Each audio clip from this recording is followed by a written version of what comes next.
আচ্ছা, আজকে আমরা দেখো আমি লিখে রাখছি সেকেন্ড পেপারে চ্যাপ্টার 1 বাস্তব সংখ্যা ও অসমতা এই চ্যাপ্টারটা নিয়ে আলোচনা করব। তো ফার্স্টে আমি একটা পুরো ছক এঁকে রাখছি।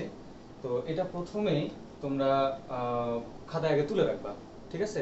তারপর আমি ধরে ধরে একটা একটা করে আমি আলোচনা করতে থাকবো, দেন প্রত্যেকটা পয়েন্ট পয়েন্ট করে আমি দিয়ে রাখবো, তোমরা হচ্ছে যে সিরিয়াল বাই সিরিয়াল তুলতে থাকবা।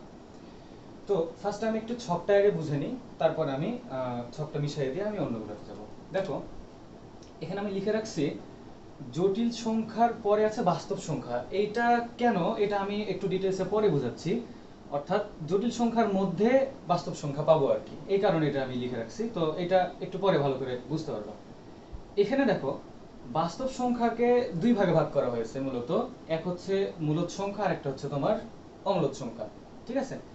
তো এই মূলদ সংখ্যাকে আবার পূর্ণ সংখ্যা আর ভগ্নাংশ এই দুই ভাগে ভাগ করা হয়েছে। দেন পূর্ণ সংখ্যার আবার তিনটা প্রকারভেদ আছে। একটা তোমার হচ্ছে ধনাত্মক আর লিখে রাখছে স্বাভাবিক সংখ্যা, আর একটা হচ্ছে জিরো। জিরোকে অ্যাকচুয়ালি বলা হয় অঋণাত্মক সংখ্যা, তো এটা আমি পরে বোঝাচ্ছি। আর একটা আছে তোমার ঋণাত্মক সংখ্যা। আর ভগ্নাংশকে তোমার ভাগ করা হয়েছে দুই ভাগে, একটা হচ্ছে সাধারণ এবং দশমিক। এখানে সাধারণকে ভাগ করা হয়েছে, দশমিককে ভাগ করা হয়েছে। আর এই পাশে দেখতেছি আমার ধনাত্মক বা যেটা স্বাভাবিক সংখ্যা, একে ভাগ করা হয়েছে তিন ভাগে। এক হচ্ছে মৌলিক, আরেকটা যৌগিক, আর স্পেশাল ভাবে আরেকটা আছে ওয়ান। তো ওয়ানকে কেন আলাদা করে রাখলাম এটাও আমি আলোচনা করব। আর এই জায়গায় দেখো সাধারণ ভগ্নাংশকে ভাগ করা হয়েছে প্রকৃত, অপ্রকৃত, মিশ্র। এইগুলা সম্পর্কে তোমাদের আইডিয়া অনেক আগেই আছে। আর আরেকটা তোমার দশমিক, এটা হচ্ছে সসীম দশমিক, আর একটা হচ্ছে আবৃত দশমিক। যদিও দশমিকের আরো একটা প্রকারভেদ আছে, সেটা হচ্ছে অসীম দশমিক অ্যাকচুয়ালি। তো এটা কেন আমি অমূলদেও রাখছি এটা আমি আলোচনা করব।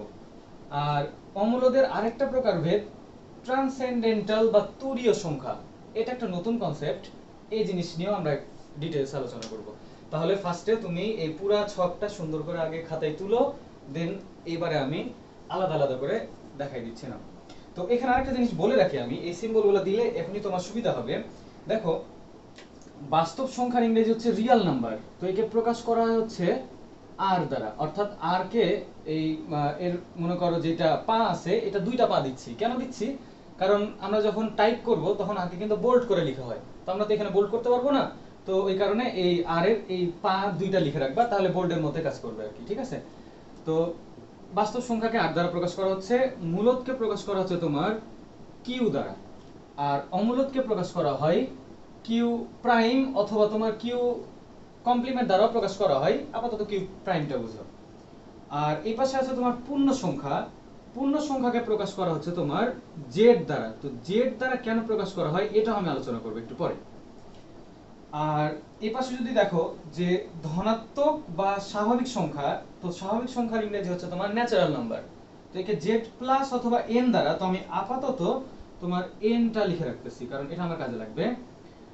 আর এই মৌলিক সংখ্যা যেটা আছে, এই মৌলিক সংখ্যাকে প্রকাশ করা হচ্ছে তোমার পি দ্বারা, কারণ মৌলিক সংখ্যার ইংরেজি হচ্ছে তোমার প্রাইম নাম্বার, ঠিক আছে? তো একটা জিনিস চিন্তা করো যে বাস্তব সংখ্যা বড় না মূলদ সংখ্যা বড়? নিশ্চয় বাস্তব সংখ্যা বড়, কারণ বাস্তবের মধ্যে মূলদ অমূলদ দুটাই আছে। তাহলে কি আমি এই কথাটা লিখতে পারি? দেখো আমি এই জায়গাতে একটা ছক করে লিখে রাখতেছি যে এই, আচ্ছা আরেকটা জিনিস বলি, এটা আমার কাজে লাগবে, যে তোমার জটিল সংখ্যার ইংরেজি হচ্ছে কমপ্লেক্স নাম্বার। তো একে প্রকাশ করা হচ্ছে তোমার সি দ্বারা। তাহলে তুমি কি বলতে পারবা যে এই বাস্তব সংখ্যাটা এই কমপ্লেক্স নাম্বারের কি অবশ্যই সাবসেট হবে, ঠিক আছে? তাহলে আমি লিখতে পারি আর সাবসেট সি, এটা একটা বলতে পারো। আবার দেখো কিউ, কিউ এর চেয়ে কি আর বড়, কারণ আর এর ভিতর তো কিউ কিউ প্রাইম দুটাই আছে। তাহলে কি আমি বলতে পারি না যে কিউ তোমার কার সাবসেট হবে? আর এর। তাহলে অবশ্যই তুমি বলতে পারবা যে কিউ সাবসেট কি আর। আবার দেখো মূলদকে ভাগ করা হয়েছে পূর্ণ সংখ্যা ভগ্নাংশ, তাহলে অবশ্যই পূর্ণ সংখ্যা চাইতে মূলদ সংখ্যাটা বড়। তাহলে তুমি বলতে পারবা কি যে জেড, জেড সাবসেট কিউ। আবার জেড এর মধ্যে তোমার থাকতেছে স্বাভাবিক সংখ্যা, তাহলে অবশ্যই এটা ছোট, এটা চেয়ে এটা বড়। তাহলে তুমি বলতে পারবা কি এনটা, অর্থাৎ স্বাভাবিক সংখ্যাটা কার সাবসেট হবে? জেড এর। তাহলে তুমি এখানে লিখে রাখতে পারবা যে এন সাবসেট জেড। আবার চিন্তা করো এই স্বাভাবিক সংখ্যার মধ্যে পড়তেছে মৌলিক সংখ্যা, ঠিক আছে, প্রাইম নাম্বার। তাহলে তুমি এটা বলতে পারবা যে পি সাবসেট কত n। তাহলে এই জিনিসটা খুব ভালো মতো মনে রাখবা যে এটা তোমার এমসিকিউ তে প্রচুর দেয়। আমি এখানে লিখে রাখলাম যেটা এমসিকিউ এর জন্য খুবই ইম্পর্টেন্ট। ঠিক আছে, অর্থাৎ এখানকার মধ্যে তোমার এই 5টা বা 6টা যদি বের কোনো মানে নেই, তোমার এখানে 3টা সম্পর্ক দিতে পারে, 4টা সম্পর্ক দিতে পারে। অর্থাৎ এইটা যদি মনে থাকে বা এই ছকটা যদি মুখস্থ করে নিতে পারো তাহলে এমসিকিউ তে গিয়ে আর আটকে যাবে না। ঠিক আছে, তো এতটুকু লিখো, আমি নেক্সটে চলে যাই।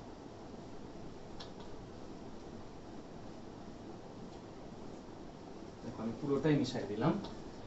এবারে আমি একটা একটা করে আলোচনা করে যাচ্ছি। দেখো ফার্স্ট আলোচনা করব আমি হচ্ছে পূর্ণ সংখ্যা, এটা নিয়ে আগে আলোচনা করি। আমি মূলত অমূলদে হচ্ছে একটু পরে যাব। দেখো পূর্ণ সংখ্যাকে কত ভাগে ভাগ করা হয়েছে? আমরা দেখলাম 3 ভাগে ভাগ করা হয়েছিল। এক হচ্ছে তোমার ধনাত্মক পূর্ণ সংখ্যা, অথবা এটার আরেকটা ছিল কি তোমার, যেহেতু ন্যাচারাল নাম্বার বা এটাকে বলতেছিলাম স্বাভাবিক সংখ্যা, তাহলে স্বাভাবিক বা স্বাভাবিক সংখ্যাকে আরেকটা নাম আছে, সেটা হচ্ছে তোমার গণনাকারী সংখ্যা, অর্থাৎ গণনা যেখান থেকে শুরু হয়। তাহলে স্বাভাবিক সংখ্যার আরেকটা বাংলা কি? গণনাকারী সংখ্যা। ঠিক আছে, তাহলে একটা জিনিস দেখো যে একে তাহলে কত ভাবে তুমি লিখতে পারবা।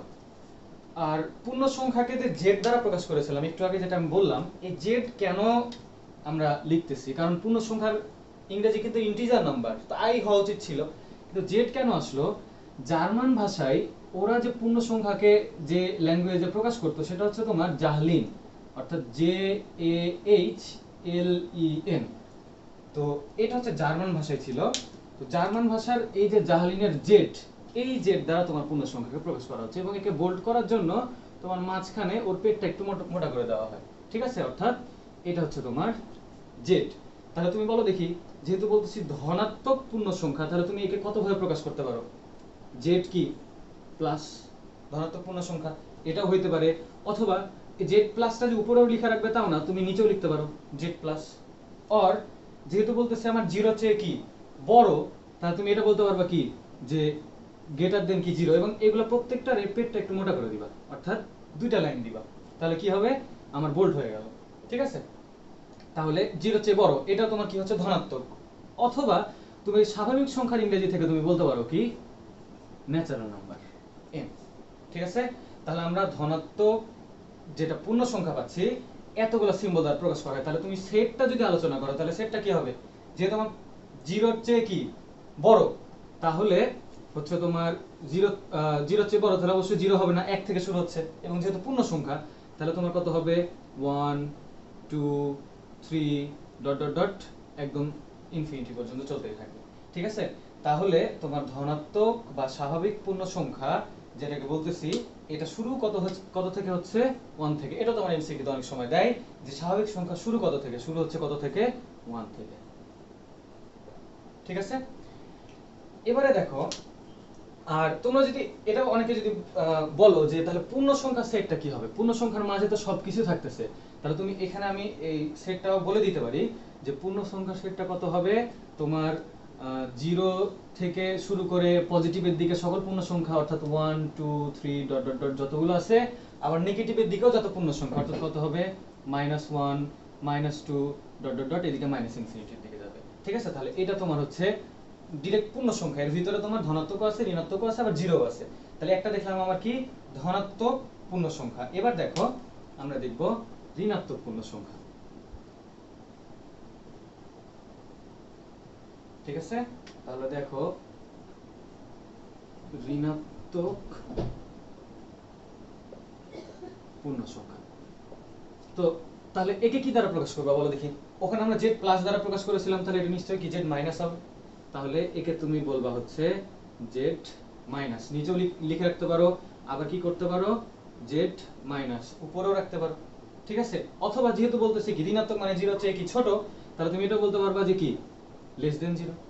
ঠিক আছে, তাহলে এটা কি হবে? দেখো এটার সেটটা যদি আমি বলি, তাহলে জিরো চেয়ে ছোট, তাহলে শুরু এটা মানে এটা হচ্ছে তোমার সবচেয়ে বড়টা হবে -1, তারপর হবে -2 -3, এইভাবে চলতে চলতে মাইনাস ইনফিনিটির দিকে চলতে থাকবে। তাহলে এইটা তোমার হচ্ছে ঋণাত্মক পূর্ণ সংখ্যা সেট। এটা ছিল তোমার 2 নাম্বারটা। 1 নাম্বারটা তো আমরা দেখেছিলাম ধনাত্মক, 2 নাম্বারটা আসলো কি ঋণাত্মক।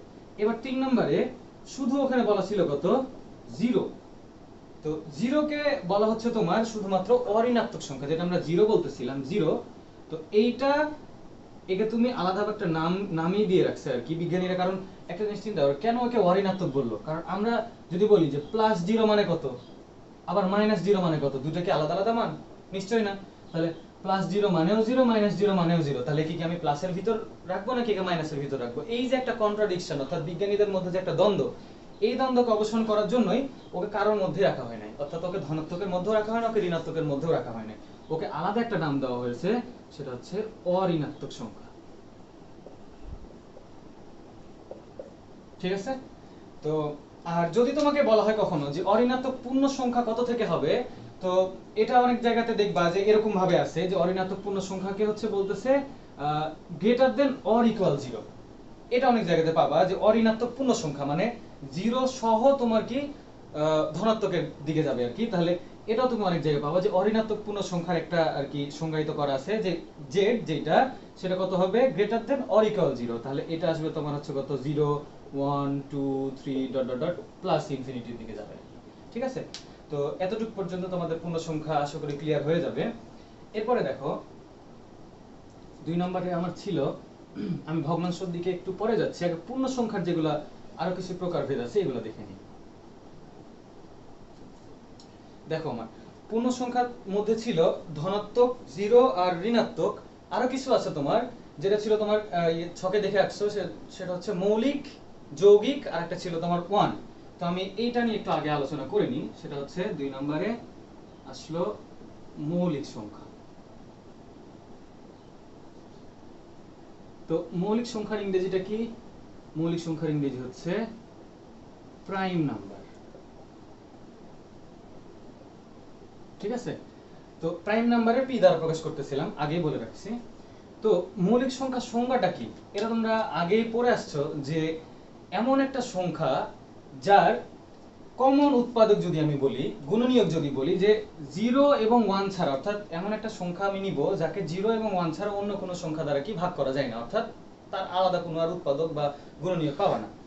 তাহলে এখন চিন্তা করো যে এটা শুরু তাহলে কত থেকে হবে? অনেকে বলতে পারে যে আমি 1 থেকে শুরু করব, কিন্তু আমি কি বলেছি? সংজ্ঞাতেই বলতেছি 0 এবং 1 বাদে অন্য কোনো সংখ্যা দ্বারা যেটা কি ভাগ করা যায় না, তাকে আমরা বলতেছি মৌলিক সংখ্যা। তো মৌলিক সংখ্যা শুরু হচ্ছে তোমার 2 থেকে। আমি এটা একটু পরে আরেকটু ক্লিয়ারলি বুঝাই দিচ্ছি। দেখো যেটা কেন আমরা 2 থেকে শুরু করলাম, কেন আমরা 1 থেকে শুরু করলাম না। অর্থাৎ 1 কে দেখলা ছকের মধ্যে, কিন্তু আমি 1 কে মৌলিকের মধ্যেও রাখি নাই, আবার যৌগিকের মধ্যেও রাখি না। 1 কে আমি আলাদাই করেছি। কেন আমি আলাদা করেছি এটা আমি একটু পরে বলতেছি। দেখো প্রাইম নাম্বার তাহলে শুরু হচ্ছে 2 থেকে, তাহলে 2, তারপরে 3 নিশ্চয়ই কি 1 আর 0 ছাড়া, মানে ওই সংখ্যা ছাড়া আর কি ভাগ করা যাবে না। আর এখানে আছে কত? 5, তারপর এইভাবে চলতে থাকবে। এখন দেখো আমার এই 1 যদি বলতাম আমি, তো 1 কে দেখো আমি 3 নম্বরে আরেকটা বলে রাখলাম যে 1 আমি কেন আলাদা করলাম। 1 কে মৌলিকও না আবার যৌগিকও না, এটা আমি এখানে লিখে রাখতেছি। মৌলিকও নয় আবার যৌগিকও নয়। সেটা কেন? কারণ 1 কে যদি তুমি ভাঙাও তাহলে কি পাবা বলো দেখি? 1 গুণন কত? 1। এখন আমরা একটা জিনিস বলি যে যদি আমরা একটা প্রাইম নাম্বার বলি, মৌলিক সংখ্যা ধরো 2, তাহলে 2 যদি বলি তাহলে 2 এর উৎপাদক কিরকম হবে? যে 1 গুণন কত? 2। আবার 3 এর উৎপাদক কত? 1 গুণন 3। তাহলে চিন্তা করে দেখি যে এই যতগুলা মৌলিক সংখ্যা পাবা, প্রাইম নাম্বার যতগুলা পাবা, সবগুলাতে তোমার কি যে একে যদি আমি ভাঙাই তাহলে দুইটাই কিন্তু পাবো, দুইটা ভিন্ন ভিন্ন তোমার উৎপাদক আসতেছে না? অর্থাৎ একটা ওই সংখ্যাটাই আসবে আর একটা কত আসবে? 1। তো আমার কিন্তু মৌলিক সংখ্যা হতে গেলে এই জিনিসটা মাথায় রাখবা যে ওকে যদি আমি ভাঙাই তাহলে দুইটা ভিন্ন ভিন্ন উৎপাদক আসা লাগবে। বাট 1 এ কি আসছে বলো দেখি? দুইটা কি ভিন্ন ভিন্ন উৎপাদক? না, দুইটা কিন্তু একই চলে আসছে। তাহলে নিশ্চয়ই এটা কি মৌলিক হবে না, এটা মৌলিক নট। ঠিক আছে? আবার যৌগিকের ক্ষেত্রে যেটা পড়ে আসছি যে 1 কেন যৌগিক না? যৌগিকের সংজ্ঞাটা কি? যৌগিক হচ্ছে তোমার কি 2 এর অধিক তুমি কি ভিন্ন ভিন্ন তোমার উৎপাদক পাবা। তো এখানে তো দুইটাই তো চলে আসবে একই রকম, 2 এর অধিক তো আসার কোনো প্রশ্নই ওঠে না। তাহলে 1 কখনোই কি হবে না? এটা যৌগিকও হবে না, অর্থাৎ এটা মৌলিকও নয় এটা যৌগিক নয়। ঠিক আছে, আর তাহলে যৌগিকের আমি এখানে হচ্ছে যে একটু বলে রাখি, তাহলে যৌগিকটা কি আসলো।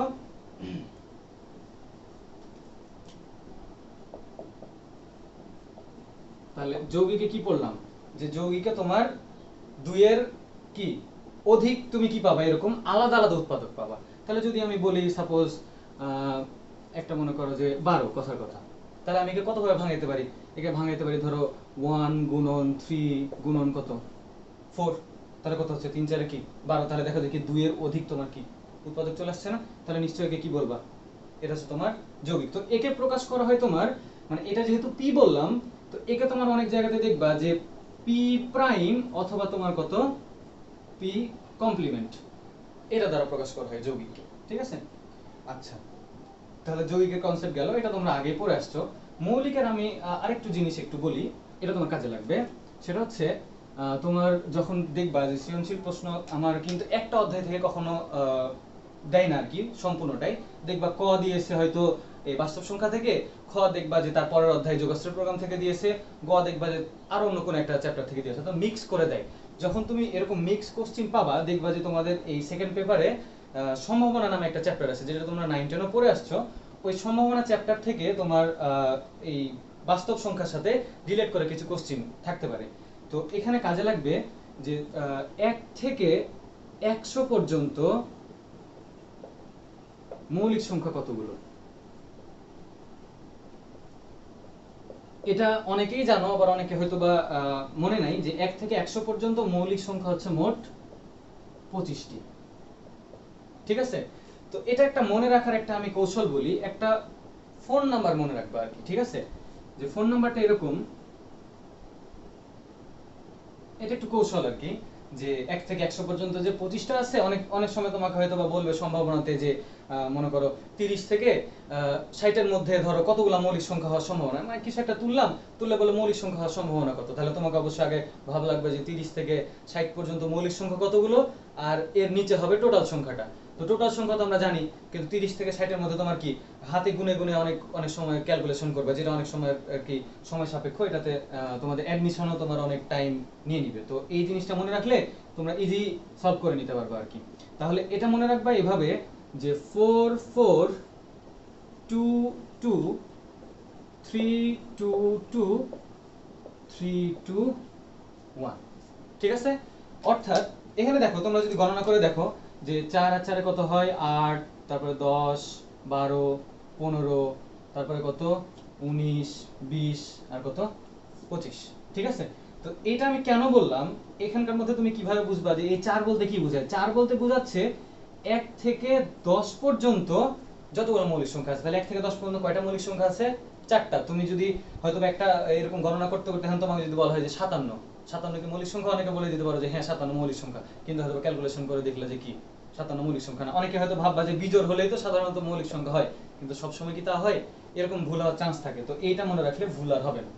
তার এটা হচ্ছে 1 থেকে 10 পর্যন্ত, এই পরের 4 হচ্ছে 11 থেকে 20 পর্যন্ত। এইভাবে করতে করতে লাস্টেটা তাহলে কত পাবো, 91 থেকে 100 পর্যন্ত মৌলিক সংখ্যা। ঠিক আছে, তাহলে এইটা তোমরা হচ্ছে একটু মনে রাখবা। ঠিক আছে, এরপরে দেখো তাহলে আমার এই দিকের মৌলিক সংখ্যার পার্ট, অর্থাৎ আমার পূর্ণ সংখ্যার পার্টগুলা মোটামুটি শেষ করে ফেললাম। এবারে দেখো আমরা যাব হচ্ছে মূলকটাতে একটু চলে যাই।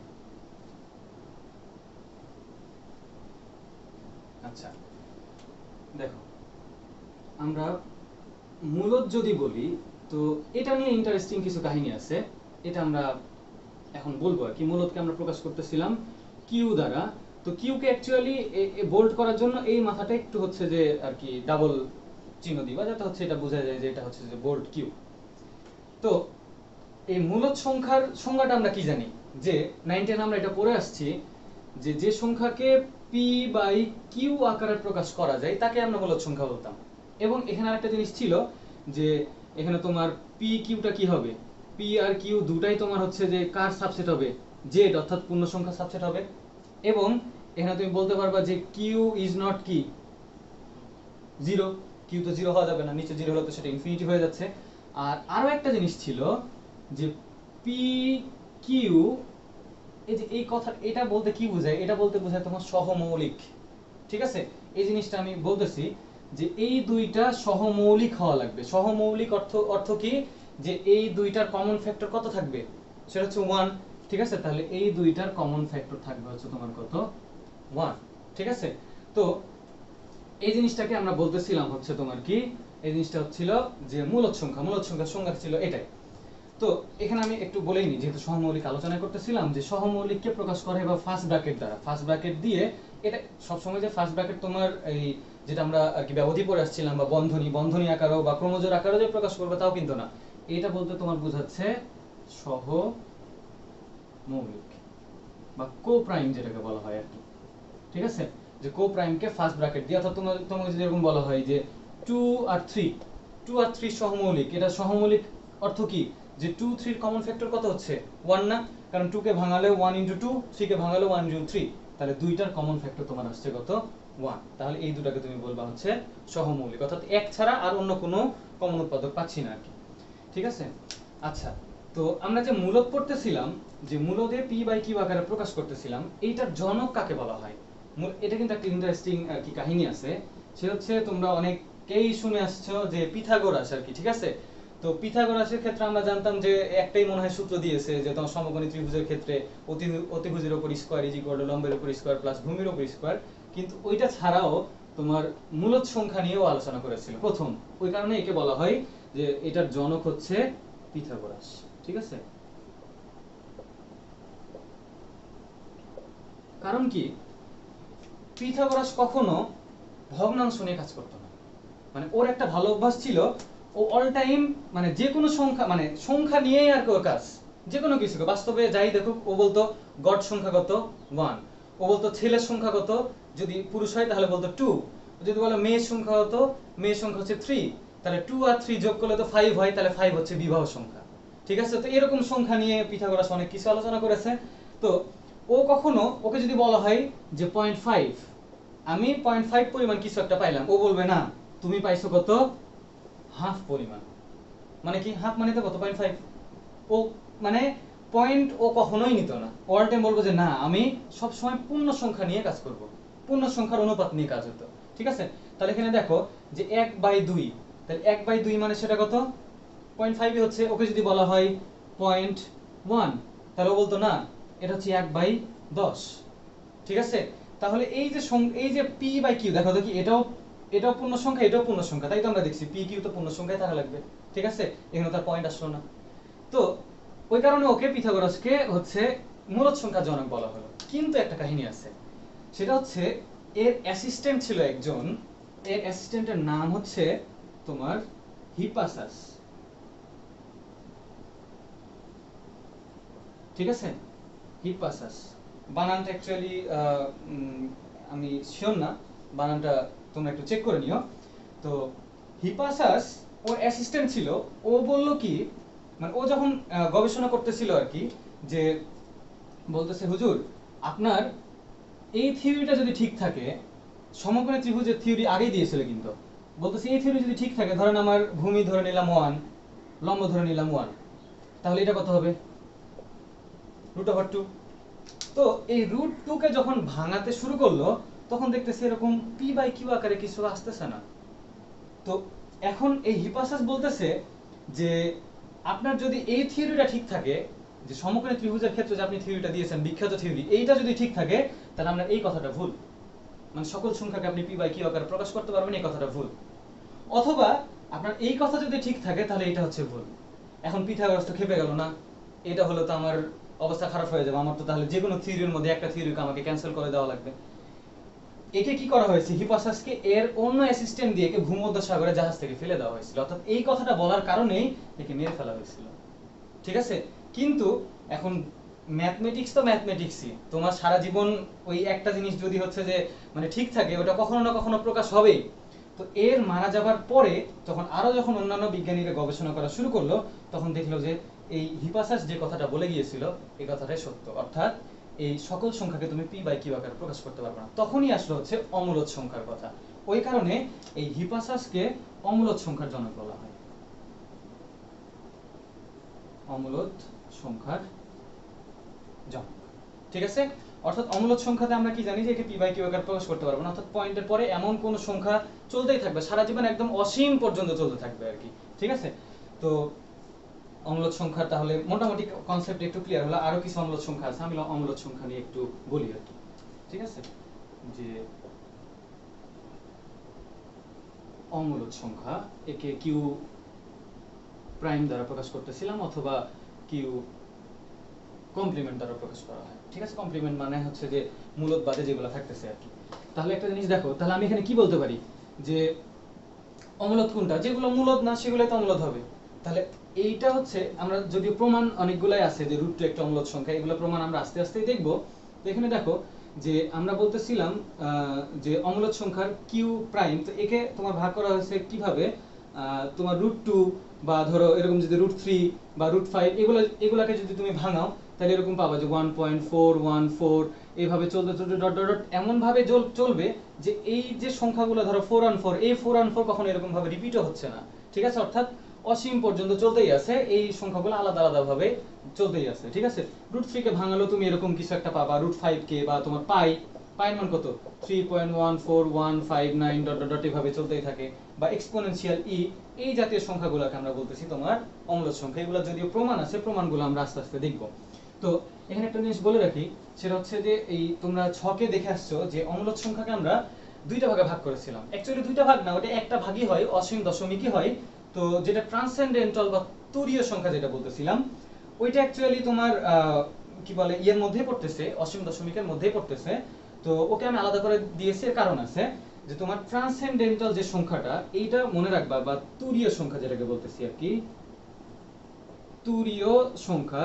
তো এই তুরীয় সংখ্যাটা ইংরেজি সিম্বল দ্বারা যেগুলো প্রকাশ করা হয় তোমার, মানে এই অমূলদ সংখ্যাই, কিন্তু ইংরেজি এরকম দেখো এটা কি পাই, তাহলে পাই বললে আমি বুঝে নিই না যে পায়ের মানে এত, সেটা অমূলদ সংখ্যা। তাহলে এরকম পাই যদি কখনো থাকে তাহলে তুমি বলবা এটা তোমার ট্রান্সেন্ডেন্টাল সংখ্যা।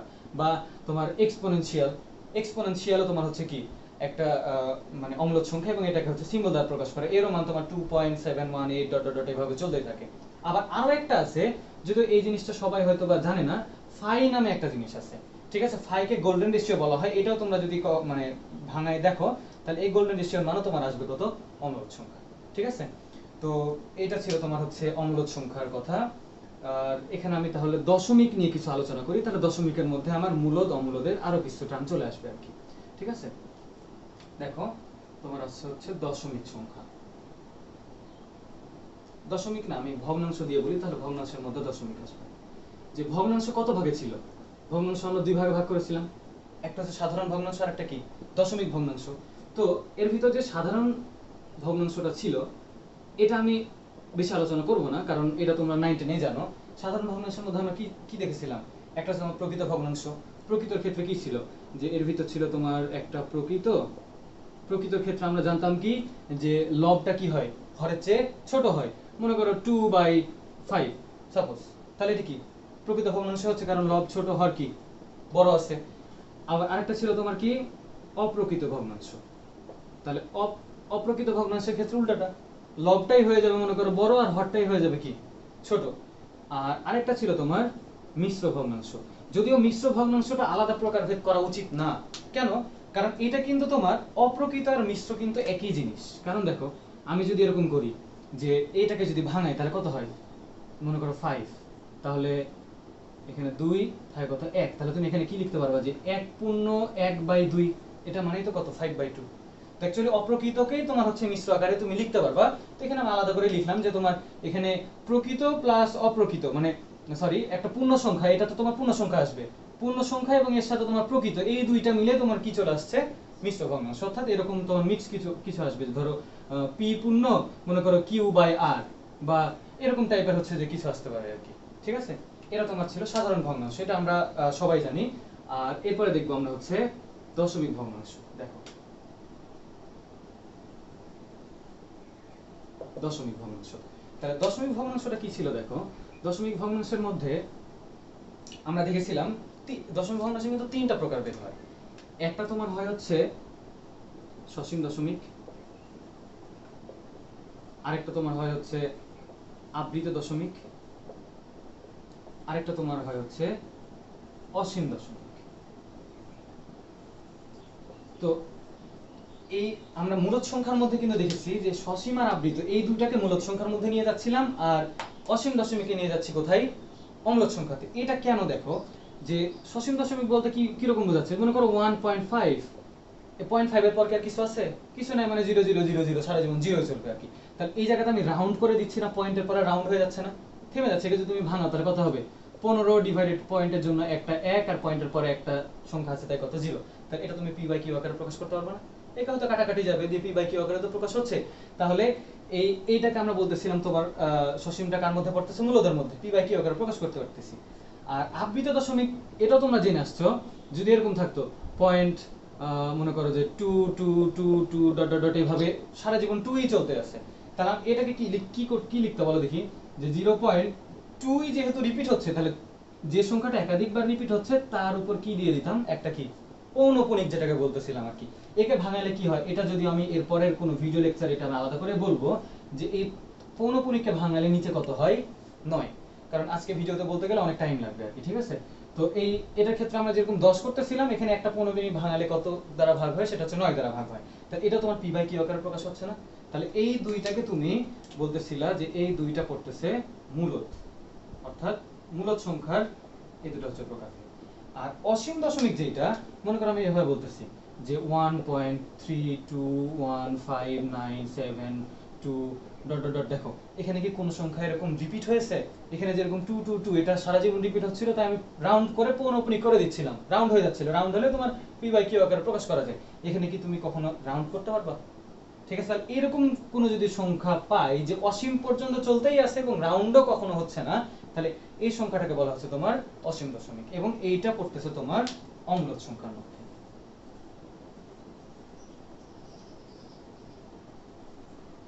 ঠিক আছে, তাহলে আজকে মোটামুটি আমরা তোমার ছকে যতটুকু আলোচনা করেছিলাম ঠিক ততটুকুই আমি হচ্ছে বললাম। তো আরেকটা কথা আমি একটু অ্যাড করে রাখি এর মধ্যে, যে তোমরা প্রথমে হয়তো এই কোশ্চেনটা পাও নাই, যে জটিল সংখ্যার মধ্যে আমি হচ্ছে বাস্তব সংখ্যা কেন নিয়ে আসলাম আর কি। তো এটা একটু আমি বলে নিই, যে জটিল সংখ্যার ভিতরে কেন বাস্তব সংখ্যা আসলো। অ্যাকচুয়ালি কি, পৃথিবীতে যত সংখ্যা আছে আমরা এতদিন পর্যন্ত জেনে আসছি সবগুলাই মনে হয় বাস্তব, কিন্তু এটা কিন্তু ঠিক না। তুমি এইভাবে বলতে পারবা যে পৃথিবীতে যত সংখ্যা আছে সবগুলো তোমার জটিল সংখ্যা, কারণ কি সংখ্যার জগৎটাই তোমার হচ্ছে জটিলের জগৎ। অর্থাৎ এটা মনে করো যদি পুরোটাই হচ্ছে সংখ্যার জগৎ হয়, মনে করো সংখ্যার জগৎ, এটা মানেই তোমার হচ্ছে জটিল সংখ্যার জগৎ, জটিল সংখ্যার জগৎ, ঠিক আছে। তো একটা জিনিস দেখো, যে জটিল সংখ্যা বলতে কি বোঝায় আসলে, আমরা জটিল সংখ্যাতে এখনো পড়ি নাই, নেক্সটে ধরো আর কি একটা চ্যাপ্টার আছে জটিল সংখ্যারই, ওখানে ভালো মতো আলোচনা করব। তো 9 আমরা দেখতাম বা আগে যে রুটের মধ্যে যদি কখনো মাইনাস কিছু আসে, ধরো রুট -1, এটাকে আমরা কি করতাম, যে এটা ক্যালকুলেশন করা যায় না, এটা বাদ দিয়ে দিতাম, যে এটা হবে না, অগ্রহণযোগ্য, ঠিক আছে। তাহলে রুটের ভিতর -1 এটাকে আমরা অগ্রহণযোগ্য বলে বাদই দিয়ে দিতাম, কিন্তু আসলে এটা অগ্রহণযোগ্য ঠিক না। এখন যদি বলি যে না, একেও তোমার ক্যালকুলেশন করা যায়, তো একে কি ধরা হয়েছে, ইমাজিনারি নাম্বার, ঠিক আছে। ইমাজিনারি নাম্বারের আই, অর্থাৎ এই রুট -1 মানে ইমাজিনারি নাম্বার, অর্থাৎ কাল্পনিক একটা সংখ্যা ধরে নেওয়া হয়েছে, যেটাকে প্রকাশ করতেছে কত দ্বারা, আই দ্বারা। তাহলে জটিল সংখ্যা কাকে বলতেছি, এই জটিল সংখ্যা হচ্ছে এই ইমাজিনারি নাম্বার যেখানে যেখানে থাকবে সেটা হচ্ছে তোমার জটিল সংখ্যা। তাহলে কি হবে, অর্থাৎ এরকম যে x + iy এইরকম আকারের সংখ্যাকে আমরা জটিল সংখ্যা বলতেছিলাম। তো এখানে কি দেখো, x টা তোমার নিশ্চয়ই বাস্তব, ঠিক আছে। তাহলে এইটা তোমার হচ্ছে বাস্তব, আর এই আই ওয়াই, যে ওয়াই এর সাথে আই আছে, আই যেটা আছে সেটাকে কাল্পনিক বললাম একটু আগে, তাহলে এটা হচ্ছে তোমার কাল্পনিক। তাহলে দেখো বাস্তব আর কাল্পনিক এই দুইটা মিলে কি হচ্ছে, জটিল সংখ্যা না। তাহলে তুমি চিন্তা করে দেখি, জটিল সংখ্যার মাঝে তাহলে বাস্তব সংখ্যা থাকতেছে, তাহলে জটিল সংখ্যা যদি পুরোটা হয়, তাহলে এর মাঝে কোনো একটা পোরশন জুড়ে মনে করো বাস্তব সংখ্যা আছে, মানে একদম পিওর বাস্তব। যদি আমি বলি মনে করো 5, একদম পিওর বাস্তব, কিন্তু এটাও কিন্তু জটিল সংখ্যার মধ্যেই পড়বে। কেন পড়বে, দেখো আমি 5 কে যদি এভাবে লিখি, 5 = 5 + 0 * i, কোনো সমস্যা আছে? কারণ 0 যার সাথে গুণ হয় সেটা তো 0ই বলতেছি, তাহলে এটা মানে তো তোমার হচ্ছে যে কি 5। তাহলে একে তুমি কি জটিল সংখ্যা দ্বারা প্রকাশ করতে পারতেছো না, ঠিক আছে। ওই কারণে আমি বলেছিলাম যে জটিল সংখ্যার মধ্যেই থাকতেছে তোমার কি বাস্তব সংখ্যা। তাই আমি বলেছিলাম যে জটিল সংখ্যার ইংরেজিতে তোমার ছিল কি কমপ্লেক্স নাম্বার। এই কমপ্লেক্স নাম্বারের সি দ্বারা হচ্ছে প্রকাশ করা হচ্ছে জটিল সংখ্যা, আর এইটা ছিল বাস্তব সংখ্যা হচ্ছে কি আর। ওই কারণে বলতেছিলাম যে এই আর এর সাবসেট কে হবে সি, কারণ এর ভিতরে সবকিছুই আছে, এটা ছোট, তাহলে এটাই বলতেছিলাম যে আর সাবসেট সি। ওই কারণে দেখবা 6 কে প্রথম আমি জটিল সংখ্যা থেকে বাস্তব সংখ্যাকে নিয়ে আসছিলাম। ঠিক আছে? আচ্ছা, এবার আমি ছক রিলেটেড আরো দুই একটা কথা আমি অ্যাড করে আজকের ভিডিওটা শেষ করব। সেটা হচ্ছে, দেখো তুমি কিউ আর কিউ প্রাইম এই দুইটা থেকে কি দেখলা যে এই দুইটা মানে কিউ এবং কিউ প্রাইম দুইটা দিয়ে তোমার হচ্ছিল কি বাস্তব সংখ্যা না? তাহলে তোমার এমসিকিউতে এটা একটা দেয় যে কিউ আর কিউ প্রাইম বা কিউ কমপ্লিমেন্ট যেটাই তুমি বলো, এই দুইটাকে যদি আমি ইউনিয়ন করি, তাহলে ইউনিয়ন করলে কি আসবে বলো দেখি? নিশ্চয়ই বাস্তব সংখ্যা আসবে, কারণ এইটা অর্ধেক হচ্ছে যে মূলদের সেট, এটা হচ্ছে তোমার কি অমূলদের সেট, তাহলে দুইটা মিলে তো তোমার কি বাস্তব সংখ্যা। তাহলে এইটা ইজিক্যাল টু তুমি লিখতে পারবা হচ্ছে আর। এটা খুব ইম্পর্টেন্ট একটা এমসিকিউ। এরপর 2 নম্বরে যদি আমি এটাকে এই ইউনিয়ন বাদ দিয়ে যদি ইন্টারসেকশন করতাম, তাহলে দেখো দেখি কিউ ইন্টারসেকশন হচ্ছে কত? Q prime. তাহলে এই দুটার মাঝে কি কোনো কমন অংশ আছে? নিশ্চয়ই নাই। তাহলে এইটা মানে তোমার ফাঁকা সেট। এটা অথবা তুমি কিভাবে লিখতা? ফাঁকা সেট। ঠিক আছে? তো এই জিনিসগুলো একটু একটু হচ্ছে যে ক্লিয়ারলি দেখে নিবা যে আসলে হচ্ছে যে এই কিউ এবং কিউ প্রাইম এই দুটাকে ইউনিয়ন করলে আর হয়, অনেকে এটা ভুল করে ফেলে আর কি। তো এই জিনিসগুলো একটু দেখবা, আরো কিছু আছে সামনে আমরা আস্তে আস্তে আলোচনা করতে থাকবো। ঠিক আছে? থ্যাংক ইউ, তোমরা এতটুকু তুলে নিবা।